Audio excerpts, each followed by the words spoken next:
Que penser de la théorie de la double causalité de Philippe Guillemot? C'est une théorie intéressante, mais est-ce que c'est une théorie? C'est-à-dire, est-ce que ça peut être testé ou est-ce que c'est une façon de penser le lien entre temps physique et temps psychologique? C'est-à-dire que moi, je me pose la question depuis peu, qui est légitime à parler du temps? Est-ce que c'est les philosophes? Est-ce que c'est les physiciens? Est-ce que c'est notre façon de le dire par le langage ordinaire qui contient la vérité du temps? Est-ce que c'est les historiens? Est-ce que c'est les biologistes, etc.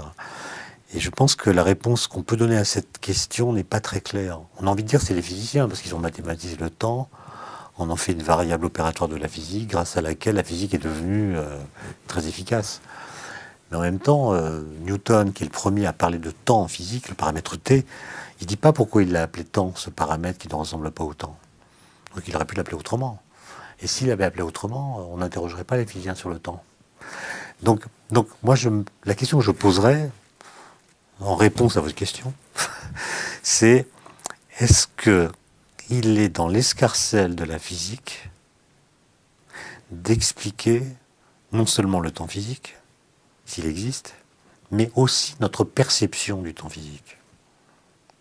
Autrement dit, est-ce que les questions relatives à la conscience sont des questions pour physiciens, ou bien est-ce que ce sont des questions qui vont réclamer, pour être bien traitées, d'autres disciplines que la physique?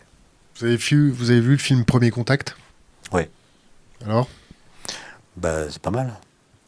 C'est pas mal.